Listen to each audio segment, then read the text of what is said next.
que é a maior dificuldade que você notou em tempos de pandemia com os pacientes que você atendem, que tem uma dificuldade muito grande de aceitação com o próprio corpo, que querem mudar essa relação com o corpo? Legal você ter perguntado isso, porque eu lembrei que eu não te falei a segunda coisa. Eu falei o que eu devolvi para a medicina, eu não te falei que eu devolvi para a sociedade. E aí o que a sociedade me devolveu? Me devolveu essa sensibilidade, Ivan. Foi fazer o blog de manhã, o Banho Não Tem Calendário. Ligar e conversar com as pessoas. Resolver as dúvidas delas. Ou Que pelo você faz menos toda manhã, né? empatizar com elas. Né? Começou, pessoal, 150 pessoas, 120 pessoas. Com os dias, aí começou a entrar 700, 1.000, 2.000, 3.000. Eu falei, o que está acontecendo aqui? Será que tá todo mundo acordando cedo para fazer bicicleta? Tomara que sim, né? Mas era um horário que aí eu comecei a ter um feedback das pessoas assim, cara, eu não começo o dia se eu não ouvir você. Eu preciso ouvir você porque aí eu já trato daquele assunto e aquilo ajudou. Ou então, esses dias eu recebi de um menino que ele tinha emagrecido 45 quilos desde que ele começou a ouvir o banho e que ele estava super feliz. E que só de conversar ele já conseguia direcionamento através das dúvidas das outras pessoas para ele aplicar e para ele ter confiança no que ele tem que fazer. E esse ponto me marcou. Por quê? Desde que eu dou aula para pós-graduação de medicina, e eu dou para 2 pós-graduações de medicina esportiva. Uma do Instituto Forte, da Faculdade Forte, que é o Ian e um pessoal da Santa Casa, de Misericórdia de São Paulo, um pessoal fora de série. Outro é para o Instituto BWS, que é o professor Glycon, que é do Sul, mas que ele vem dar esse curso aqui em São Paulo, né, e que também selecionou nomes assim extremamente especiais. Eu sempre pergunto para os meus alunos de uma forma muito provocativa: por que você cobra? O que você vende? E eu provoco eles por quê? Porque eu quero saber o que eles acham que eles estão vendendo. A medicina, ela não é um sacerdócio, Ivan, ela é uma profissão. Né? O teu médico, ele precisa pagar conta de luz, ele precisa pagar conta de mercado, ele precisa pagar aluguel, a gente tem essas contas, então não dá para tratar mais a medicina assim. O que não quer dizer que nós não façamos de forma silenciosa os nossos atos de caridade. E por que silencioso? Porque caridade às vistas do mundo não é caridade, é autopromoção. Pelo menos eu acho isso, tá? E dessa forma, eu preciso que esses caras entendam o que é o trabalho deles. Porque senão eles perdem aquilo que é a mão do sucesso e eles começam a se ressentir com a medicina. E depois eles ressentem-se com os médicos.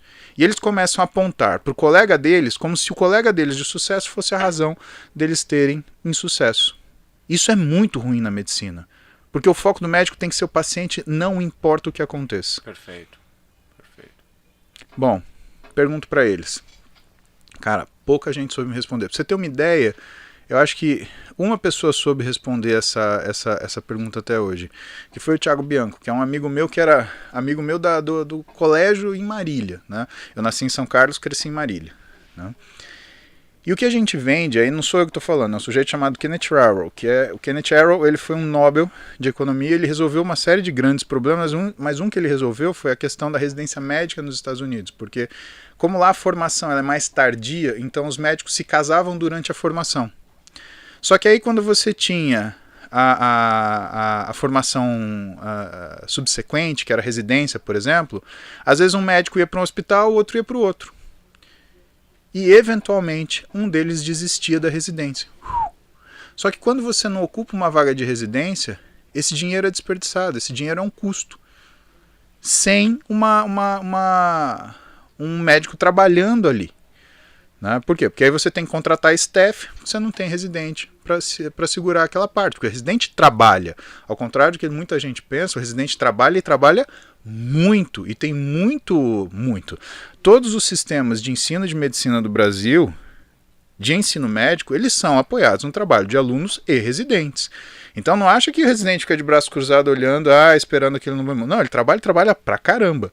Eu chegava a trabalhar 144 horas. Aí um sujeito no Instagram ele falou assim, mas como assim? Você está mentindo, a semana tem 168. Eu falei, exatamente, são 2 períodos de 12 de descanso.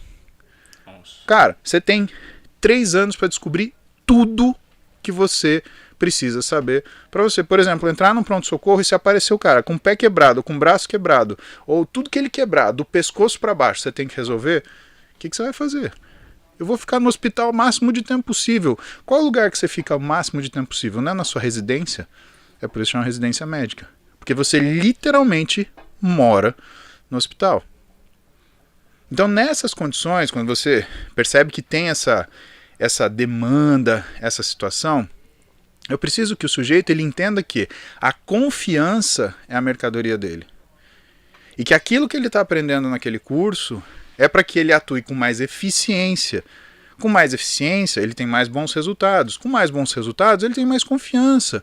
E o nosso nome, Ivan, na medicina, ele é de pouquinho. Então tudo bem, você está olhando o Instagram hoje, tá? 2 milhões de seguidores. Mas cara, eu comecei nos anos 2000 escrevendo um blog que chamava Performance com Saúde. Aí veio o Orkut. Escrevia no Orkut. Aí veio o Facebook. Entregando conteúdo. Dividindo com as pessoas as coisas. Aí veio o Facebook. Aí veio o Instagram. Aí veio o TikTok. Tá bom.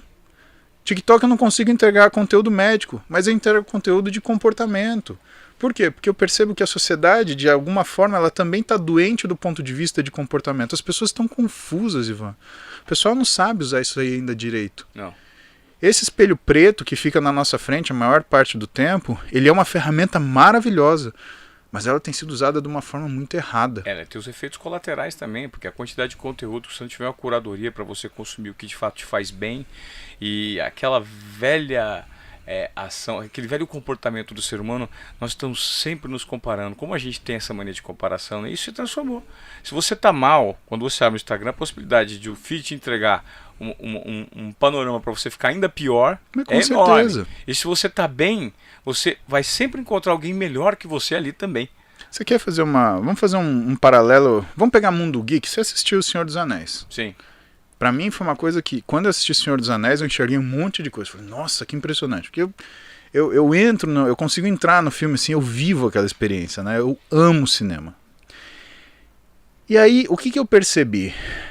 Quando eu olhava, por exemplo, pro Frodo, segurando o anel, olhava pro Gollum, que era um hobbit, e que se modificou completamente, e aí olhava pro Sam, que era um hobbit sem um anel e sem a perspectiva de poder.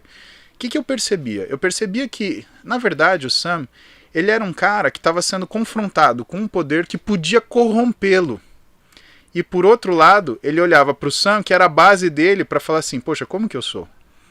E quem é o poder? Como qualquer ferramenta que a gente tem, tudo que te dá muito poder também te enfraquece. Porque você costuma usar aquilo. E quanta gente ficou fraca por conta disso. O que eu percebi na pandemia aí, e que, assim, se refletiu no consultório, e que eu acho que é uma... Desculpa, eu só conseguia responder isso para você se a gente tivesse esse background, né?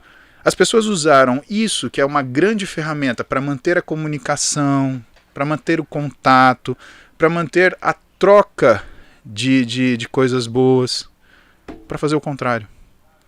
Eu tenho poder de machucar o outro. Então eu vou ser um hater. Eu vou criar uma conta fantasma. Eu vou falar mal dos fulano.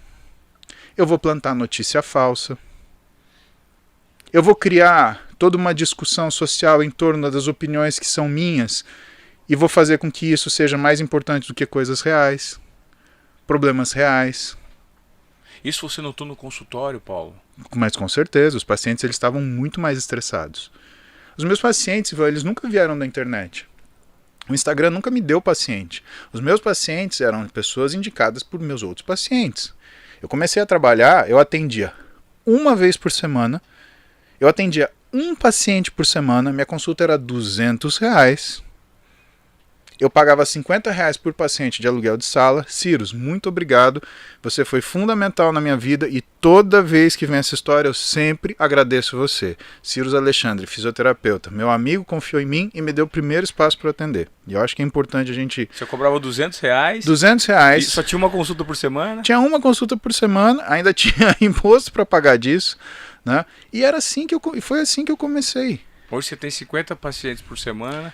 Hoje a gente tem 18 mil pacientes, né? A gente tem uma fila de espera de 500 pacientes. A gente está com a agenda marcada até maio do ano que vem, pelo menos da última vez que eu vi. E a gente só vai voltar a marcar consulta depois de março.